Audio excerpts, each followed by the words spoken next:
So I'm Angela Arce, and I'm the business analyst. And as someone deeply passionate about technology and businesses, and that's why I'm beyond excited to be your host for today's session. I volunteer at AI Expedition, which is all about making learning about artificial intelligence fun and easy for everyone. We want to make sure that everyone feels doesn't feel like left out when it comes to understanding artificial intelligence. At AI Expedition, we are not just about teaching artificial intelligence. We are also about bringing people together to learn from each other and to get inspired by the amazing things that technology can do.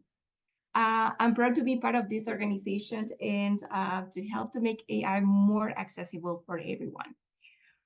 For that, I'm delighted to introduce our speaker for today's session.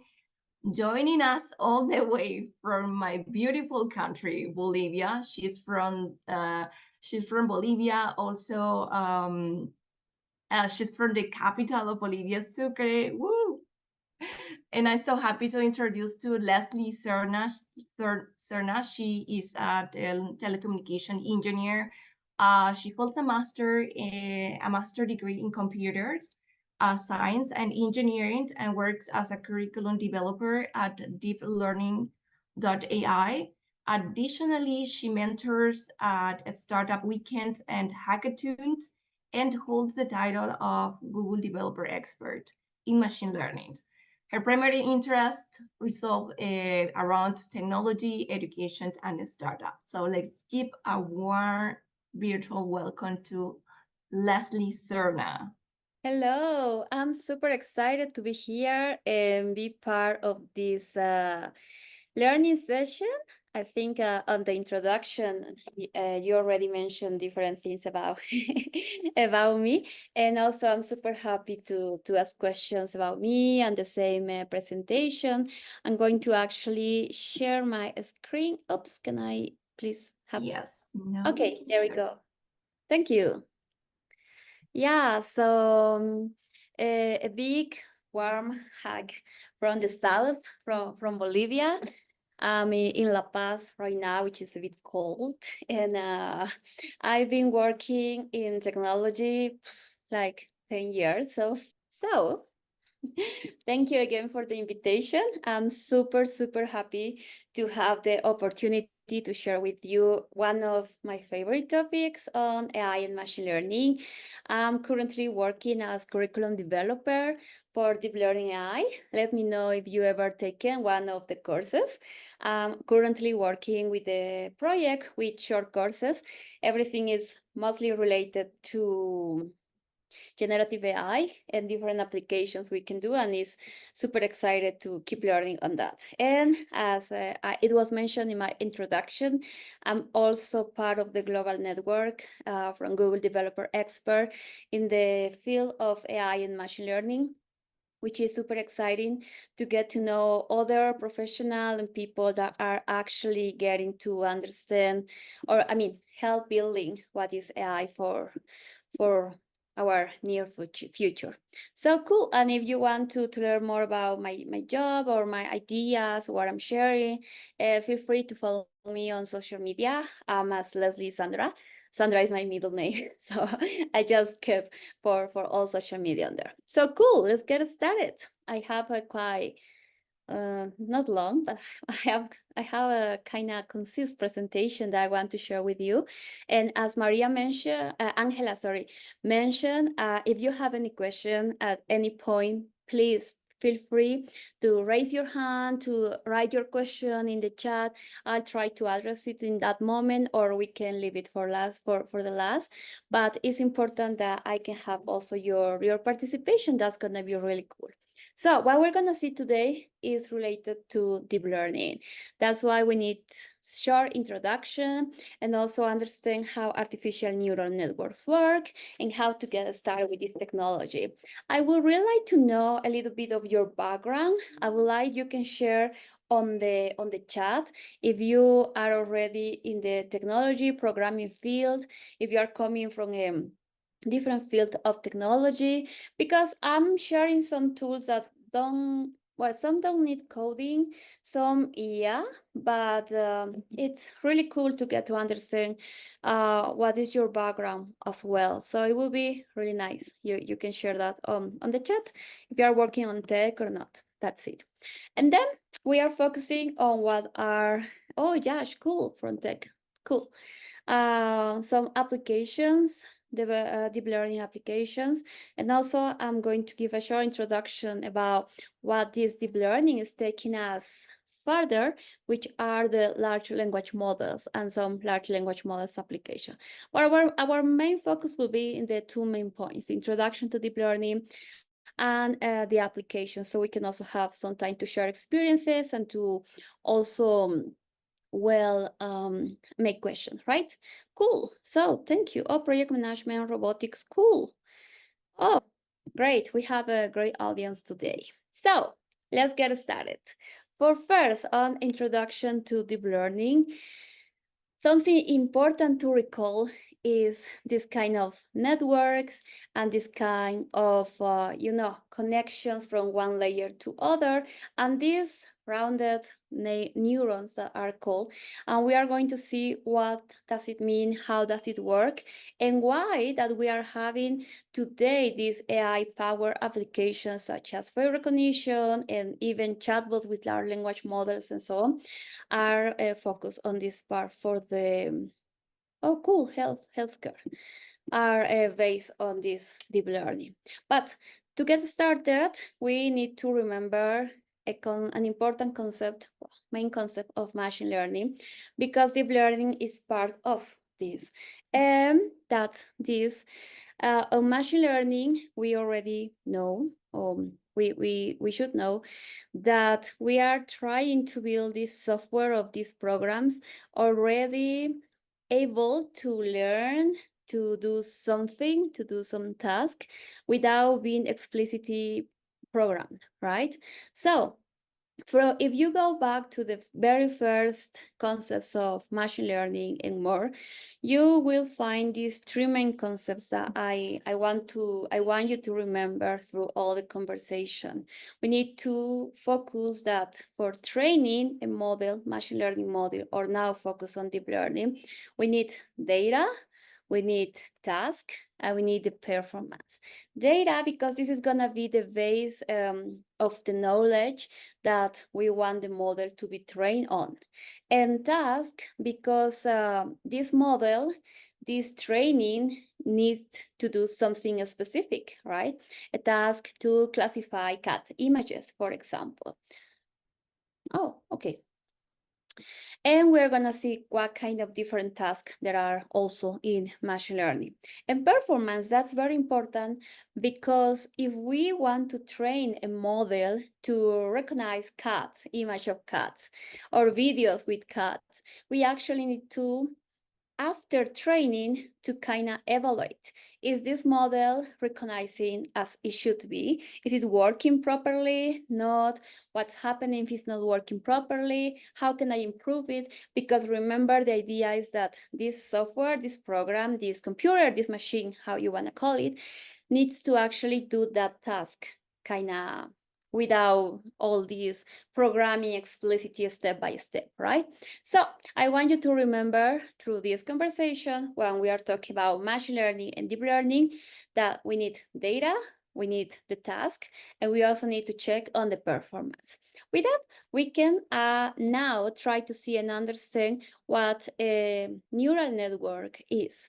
And that's how I want to show you this example related to cats images. I love cats, by the way. If you like it, also let me know. Well, the idea applying to what I mentioned before is already on data, right?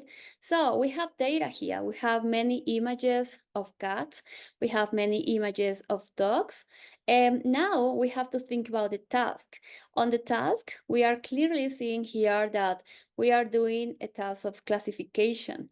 We want a result where I can show one image, I can give one image to this model, and we can have the result. In this case, like this image that is going through all this neural network model will show that this is a cat. Cool. And here is something interesting, something important first.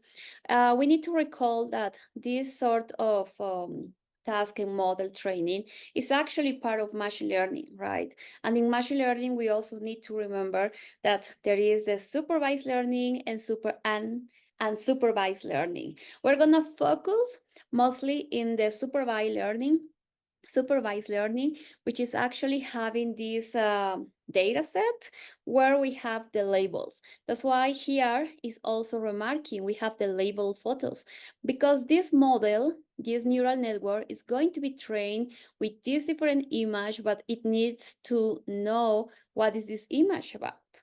So we have the label for the cat and the label for the dog. And when we want to train it for the classification, we are going to have this result at the end. Okay, so it's really cool that when you have or when you use one application of AI power of deep learning, which, as I mentioned, like image classification or face recognition, if you have unlocked your phone or your computer with face recognition, it's really cool to understand the technology behind, right? And to understand the first thoughts, like how it was developed, how it was built, what was inspiration, what were the major milestones, what were the issues, the problem, the challenges that we're having. And that's actually what we want to. Oh, okay, John. Yeah, it should be available on the link. We'll see in a bit. Oh, okay, the link works for me. Oh yeah, both. Okay, cool. So, sorry.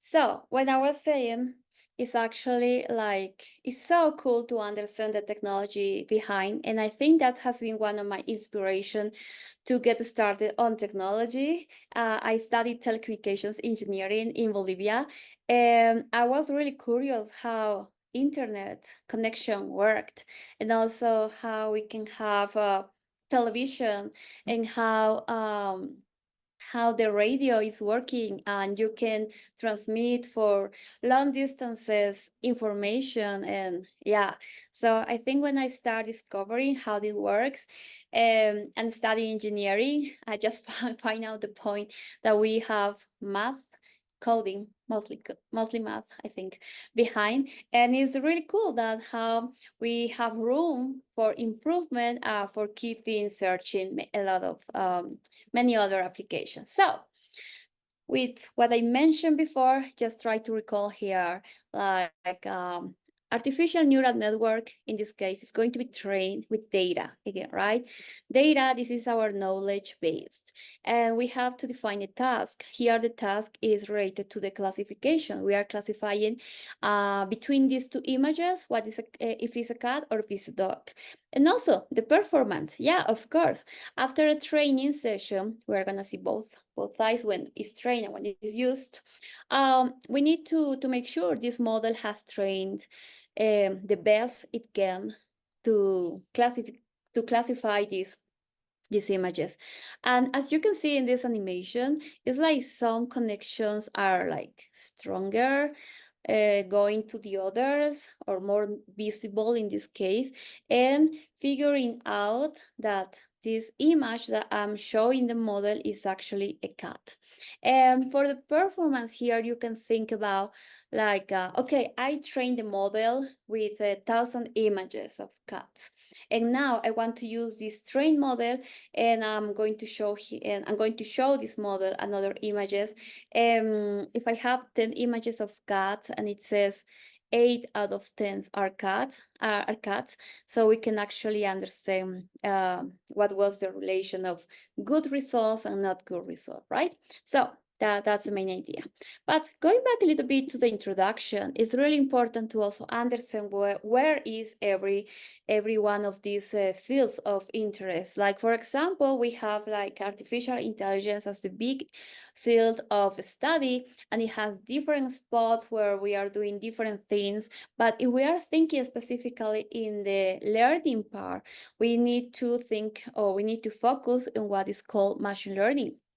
And as I mentioned, the idea, well, is related to learn from some data, to learn to do a task, and also to evaluate it about how it was trained, right?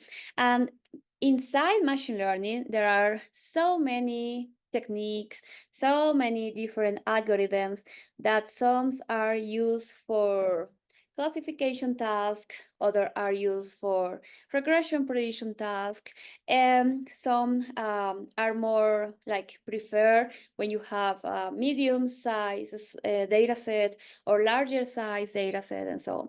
But among all these techniques, we are focusing on what is called artificial neural networks, and extending this idea of this algorithm, we think about deep neural networks, and that's where deep learning comes. And you can see it's part of machine learning, at the same time part of artificial intelligence. So if by any chance somebody says like, oh yeah, but AI is just deep learning, well, not really, and you understand why. And also, data is important. So in this image specifically, we can kind of see where the data science is, how is it like involved with all these other fields. And yeah, that's really cool because as I mentioned, with the idea of learning, we need data to learn, to have this knowledge. But let's go a little bit to the beginning with the artificial neural networks and how they work. One of the main inspiration is related to neural networks, biological, the ones we have. And I'm sure at some point in our lives, we have studied in biology or studies related, like how a neuron works, what are their parts, how they are connected, how they are working. And it's really cool to have this sort of inspiration when you want to build something related to intelligence, right? So here, for example, it's kind of mimic what we have in this neural network. In this one neuron, in terms of what are going to be the inputs, what should be the output. We should consider some weights for each input, so we also can understand which inputs are like heavier than the others in order to make a decision.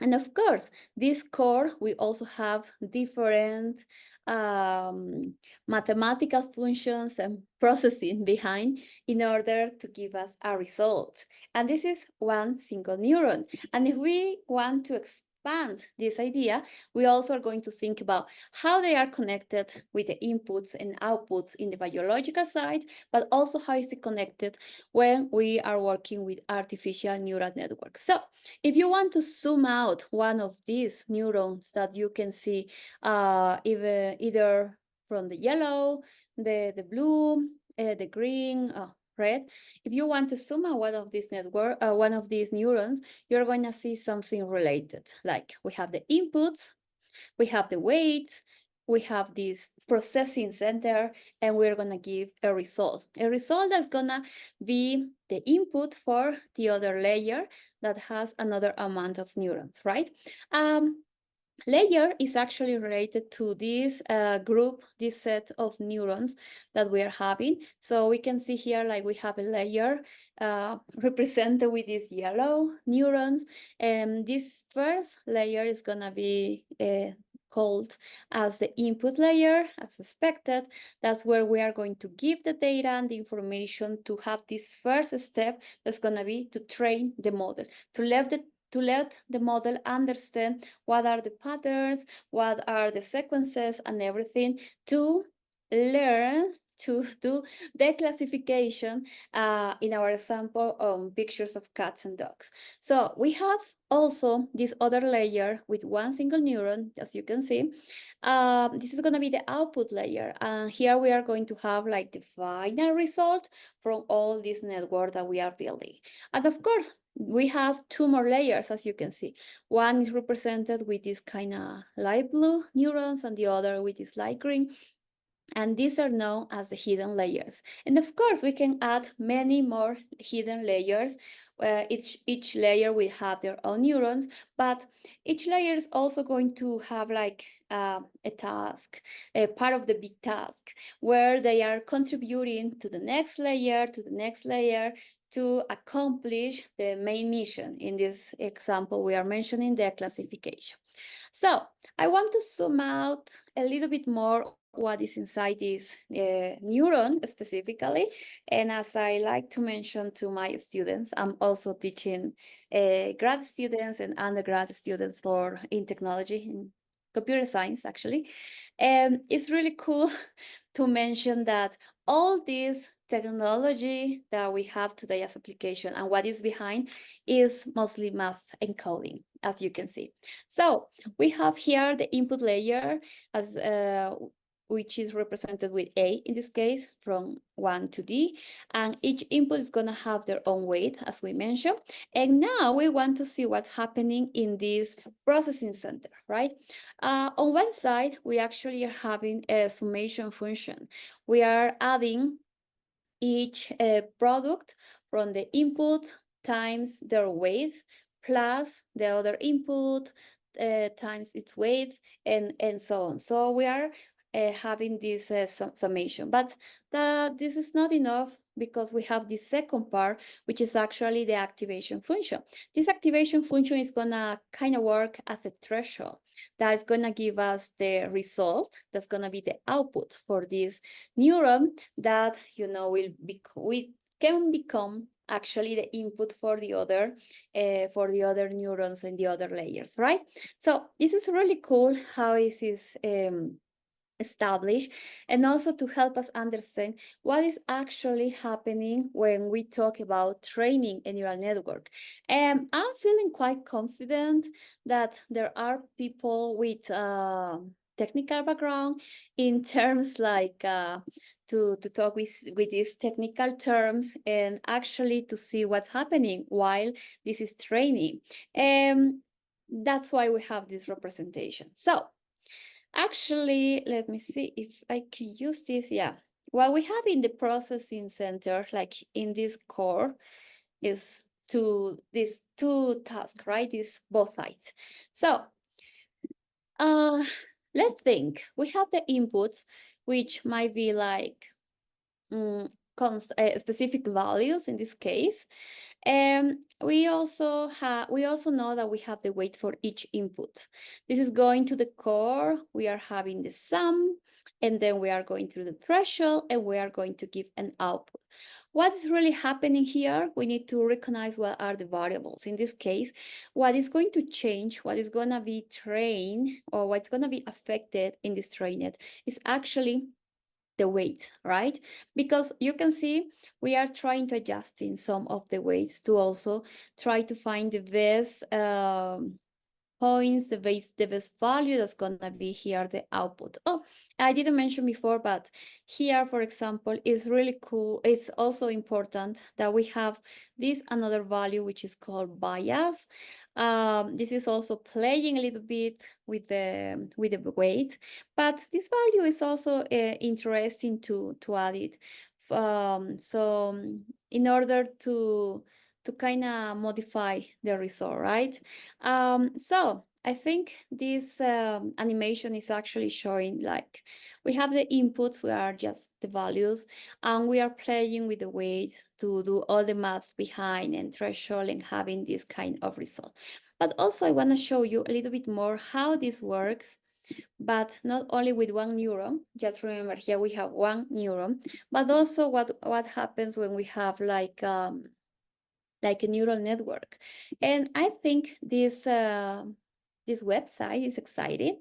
We're going to share with you the slides so you can go on the links and try yourself as well. So this is cool. I think it's a little bit old. Well, some years old, and still, the last year is not much update or something. But what do we have here?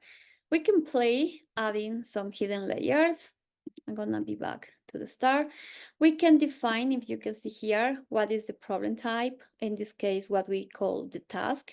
It can be a classification, like when we want to classify if the image is a cat or a dog, or it can be also a regression, which actually these kind of applications are related to define or to predict what's going to be the next value on the weather forecasting, on the dollar money exchanges change, population growth, and so on. You see the difference in this case. When we talk about regression task, we are trying to find the next value, which should be like a number, like a real number. But when we are talking about classifications, we are kind of just defining. In this case, we are going to have a cat picture or a dog picture. We can classify in more different classes as well, but it's important to understand this kind of task. So cool. This is by default what we are having. Yep. And for example, we have the data, and I want the model to be trained to later help us to classify this kind of data. As you can see, this might not be very simple, but we try to see how is it going to be trained in this case, and we can just play here. So it's really cool to see, like, with each iteration of training, it is actually trying to learn or to be trained with what we have here related to this data, right? Again, we are talking about supervised learning. That's really cool and important. So it's trying to do its best. We have the input, the output. We have 4 neurons in this layer, 2 neurons on this layer.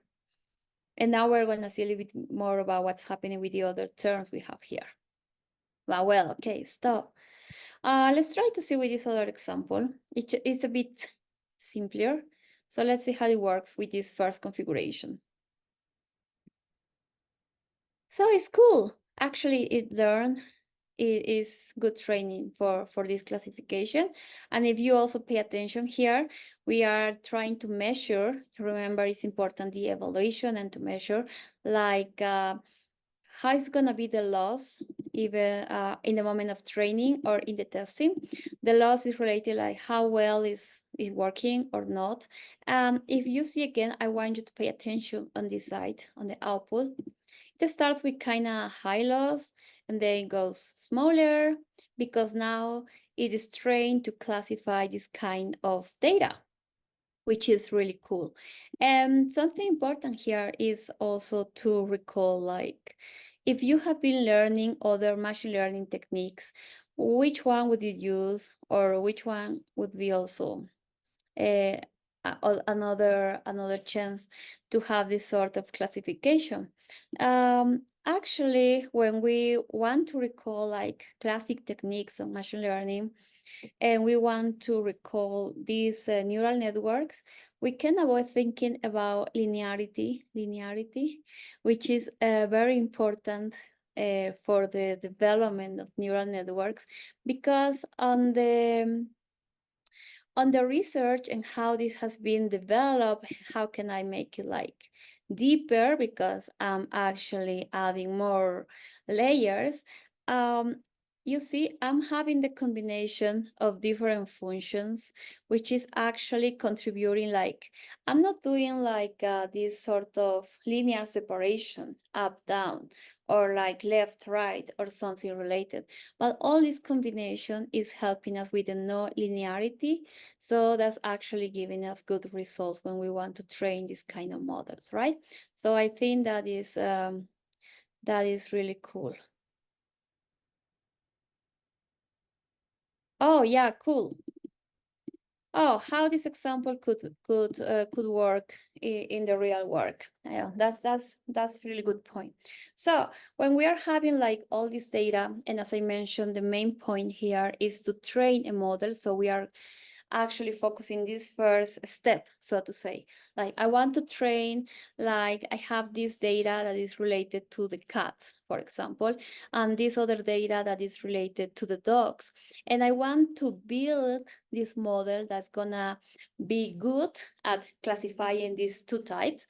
So that's why actually I'm building all this network with different layers and the neurons with the different functions, and that's how we are having the final result.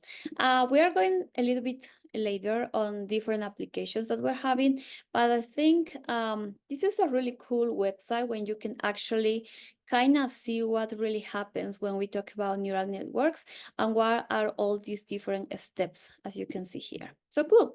I'm just going to mention some of these other hyperparameters. As I know, if you wanna research a little bit deeper, these are important when we are like tuning. I mean, when we are setting how the model is going to be trained. So we define, of course, the architecture, like the hidden layers and what's our data and what is the output we want. But also we can define what is the learning rate, as the same name is saying, like it's gonna learn at what speed somehow. And you can see this is actually like very small values as recommended.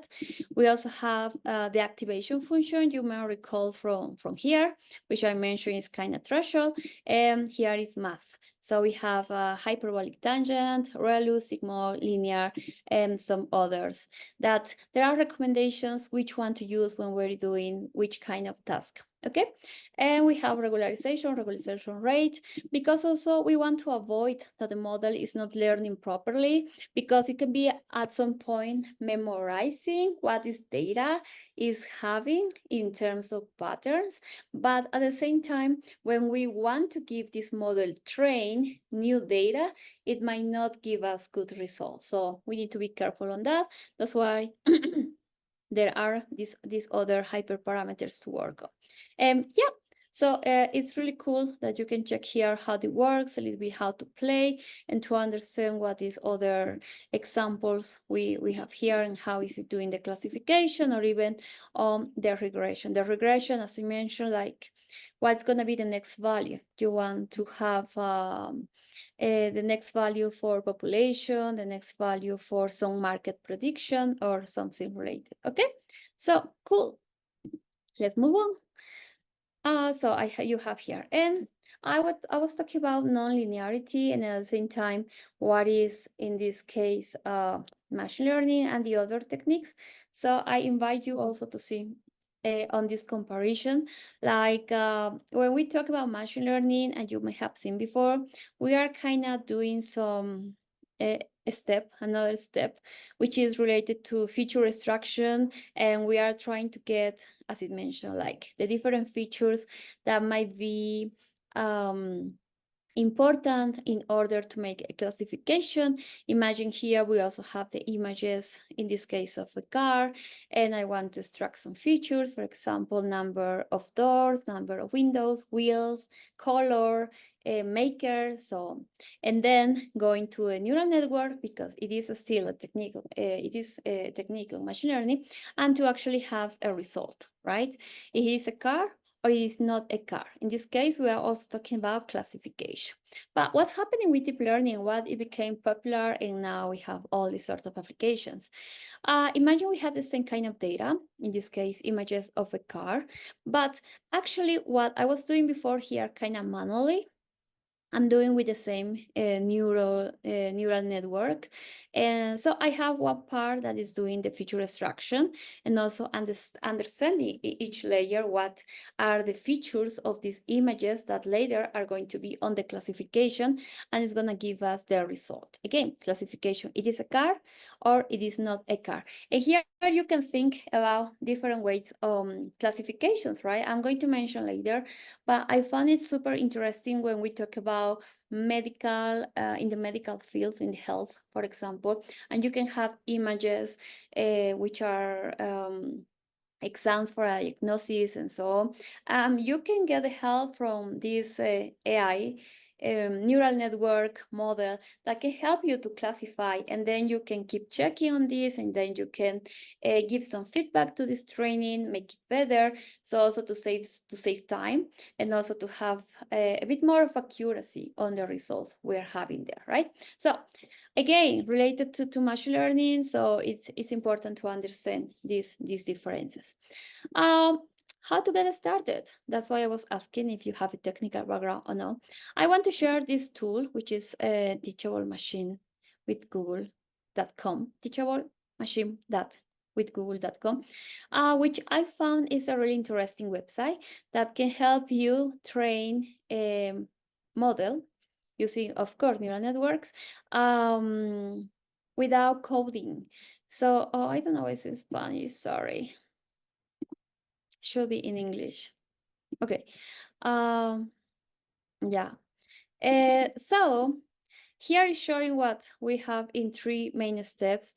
One is the recopilation for data. Don't forget the data is the main base knowledge. Then we are having the next step, which is related to the training data. And then is talking about like just export what you have in your model because it's already ready to go. Yeah, I'm not sure why it's in Spanish. Sorry. Yeah, I go at the end of the presentation. That thank you for the question. So I just want to show you here, for example, if you want to create a sort of prototype for image classification, for example, what we have been talking about, classify images of cats and dogs. You can actually come here and select a new project. In this case, we have like standard image, and I found it. Ta-da! Sorry. And so we have here the task, the first factor we mentioned about the data.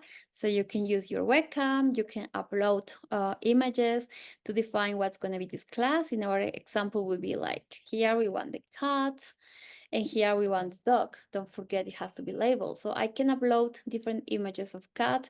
I can upload different image of dog. I can add even if I want more other classes. And what's next? I'm not gonna build actually the neural network itself, but I'm gonna train it. So I just can train it. Of course, this is gonna work now because I don't have the data, but you can build your own with the different images and actually train it. If you go to advanced, where we can see something related to what I mentioned, to what I show here in the playground, related to the epochs, batch size, learning rate, yeah, some other configurations we need for training this model. You just click on train. This is going to be trained, and we are going to have actually a model ready to export. We can here test it, like giving new images, if it's working properly or not. Yeah, have a neural network train, a model train. Oh, yes, without actually doing coding. So this is right for images, for audio.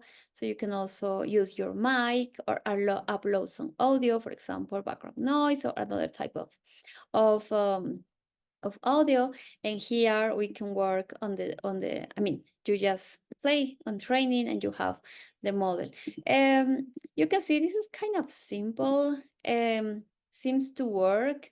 Of course, it may not really have the last the best ever accuracy as result, but I found it pretty fair when you want to also build prototypes or try to understand how it works in the AI field to do this classification task in this task related to images, sounds, and poses, as it mentions. There are some other tutorials. Let's see what's happening there. And of course, some project related as a tiny sorter, pre-euphonia, teachable snake, teachable sorter, teachable archive, and these projects have been already created with this. Okay, so this is one interesting way to start working with this. So first gather the information, train it, and preview. You can work, you can play a little bit if this model is working properly and you have a model ready to export. Other way, another resource I would like to share with you are these very same developers that google.com code labs. These code labs, English, right? is actually giving us some kind of training as well into this AI feeling other good technologies, which are cool. And you can see here when you're studying, and it's quite updated last year. This is the hello world in the machine learning world, and it's actually showing something related like why we are doing these training models, why we don't just use conditionals to make our coding in this case. So that's why we also need to understand what are the differences among the traditional programming, the machine learning programming, which is actually related to have a data set where we are having the data, their labels. We are actually having as a result some rules or the model train. And when we have this model train is we are going to give it some more some more new data, and there we have the results of prediction. So like this is the second last part where we have the model ready and we are going to have the results. At the end, it's classifying properly what is a cat, what is not a cat. And what I found super interesting in this site is actually related to create your first machine learning model, and it's giving you a data set quite small, but this is a good example when you want to understand and also play a little bit with TensorFlow, the task of regression, and also Python. So you can follow here first. We have the data, and if we also make some graph representing these dots, we can find this like a linear model, and we want to understand the relations between X and Y, and that's why we are going to use machine learning model, specifically here, what we have as neural networks and what result we have, right? So I'm not going on detail here on the coding, but I just want to show you like how TensorFlow as a framework would help us to do like the neural network setting in one row, two rows, and how this can help us also to build this kind of networks themselves. So here I'm defining the model itself with the TensorFlow keras and defining like I'm going to have one neuron that's going to have one input, right? Because the input here will be the X, that is like the variable, and we're going to have the output Y. It's like using a big machine to solve a small problem, but I found it very suitable if you are new to this and you want to learn how it works.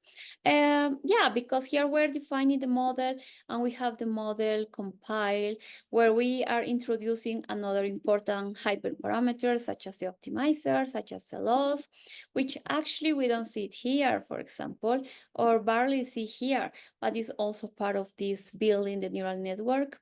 And then is where we can actually train the model. But also, remember, for training, we need data. And we are using here NumPy from Python to set all this data set that we have already as a table to have it in the best format to be trained. So when we have the model that fit, we are actually sending the data. Remember this graph? We have the data, we have the labels, and we want to have the model trained. We want to have the rules. And it's also interesting to think, to see here what we have in the loss, like in the first training, in the last training. So if this loss has become like smaller, we also can learn that this training is going well. So after training, we can use the model. I can give another value of X. And now that I have the model ready, I want to have a result, right? So as you can see, this lab takes like 16 minutes. If you want to go through this to understand YML and actually build your first neural network for regression using TensorFlow. Yeah. There are many other tools for getting started on this.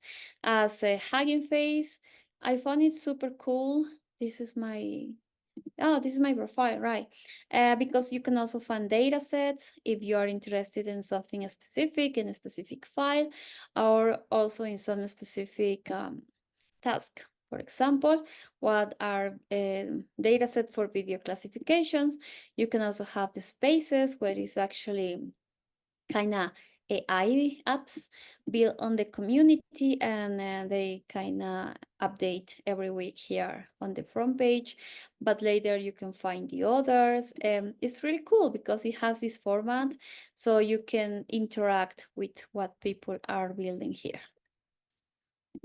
Thai is not a good prompt, but let's see what we have. Oh, I don't know what is taking time to load. Okay, let's go back to this one. It's giving, actually, we are going to recollect images for 4 steps, and we are training what's going to be ripe, what's going to be too late. Then we are training, and once the model has been trained, you have these 4, of course, labels as a result. You can show your banana there, and you can actually also have a result from a model trained. So that's why I say it's really cool to see what you can actually start building, and to focus on what you want to build beyond that, doing all the technical stuff. But it's really cool, you can do both. Okay, yeah, we are almost timing. Cool. So I go quickly on the applications. I would really recommend that you can see this video documentary that is related to one important milestone in the deep learning, in the AI development, related to this AlphaGo from Google. This AI was able to defeat a human in this game, and this actually gave us the sense like how these models are learning, what else they can do, because for this game they actually learn the rules of the game, but also how to win it. As I mentioned, the deep learning can be is applied to health field.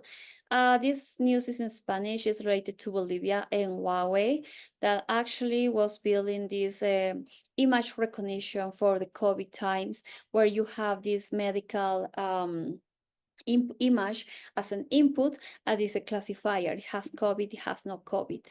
And also here, one interesting application related is self-driving cars, right? Where we are using now different tasks, learn of these trainings, object recognition, and so many others to accomplish this other big which is actually driving.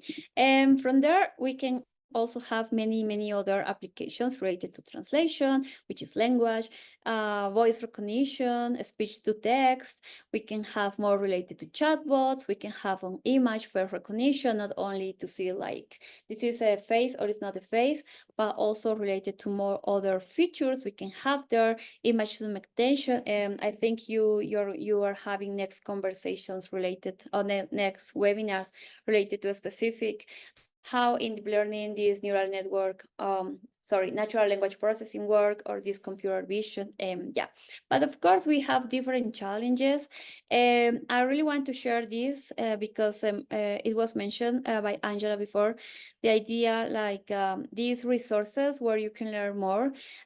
This AI for Everyone course is actually it's been updated this year, yeah, but I really like how it gives you the sense, like in simple words, how is it working, the AI world, and also to give us the clarity and reality.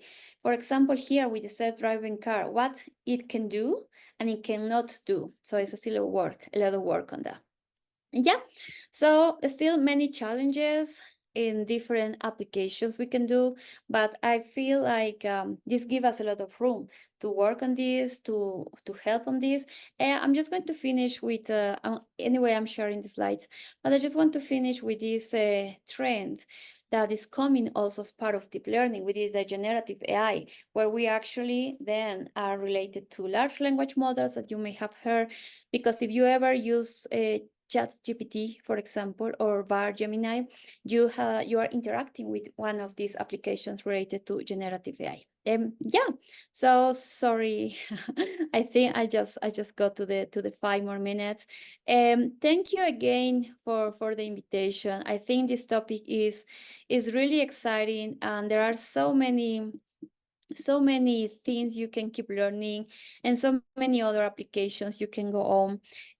I'm super happy to see, like, guys, what are you going to build with this technology? Thank you so much, Leslie, for this insightful presentations on deep learning. Now we're going to move to our questions and answer um, session. So we'll read the questions we have in the Zoom chat. We have one from Mohammed. Can you explain a bit more on the extractions part in machine learning diagram? Yeah, sure. Let me find where was it. Um, I think if you ever try on machine learning, you will understand that mostly our data set is related, or it looks like a table, right? Where we have every column as the main feature. As I mentioned here for the cars, it will be like one column is represented the maker. So which brand is this car? What column represents the color? What other column represents horsepower, sorry. And so, and that's related to this feature extraction. And the other side, you see, when we want to train a model with deep learning, we're actually having the data as an image. I'm not building this table. And that has been clear actually here, where I've been showing you some examples related to image classification, sounds classifications, that we are not doing this feature extraction manually, but we are actually using the data as it is and building this neural network on a different sense. Okay. If you allow me, I want to share right now a poll with you guys. So if you can help me to answer this poll. After this session, how familiar are you with the concepts and applications of deep learning? We see it, Leslie, you can see there at the beginning, we have our 21%, I think so, but not familiar at all. So that means that we are improving. We are learning. We are learning today. Yeah. Well, so as we wrap up today's session, I want to extend a huge thank you to you, Leslie, for this amazing presentation and explanations. Really appreciate that. And as a token of our appreciation, we want to present you. I don't know if I can see. Okay, perfect. Okay, present you a virtual certificate of recognition for your contribution. Thank you. Thank you so much. And Thank you so much for the invitation. I'm so excited to help people to understand more about AI, and also to get connected on community. I think it's really important for us to understand, and also to find its way of application to our daily job or projects or something. Thank you so much. thank you, Leslie. So before we conclude, please mark your calendar for our next session. April 24th at 7 p.m. We will be diving into natural language processing. We hope to see you there. And what else? Don't forget to stay connected with us on LinkedIn, Discord. Follow us for updates on future events, access to additional resources, and opportunities to connect with fellow participants.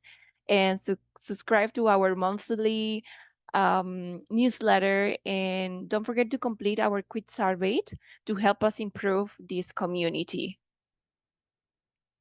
Lastly, I want to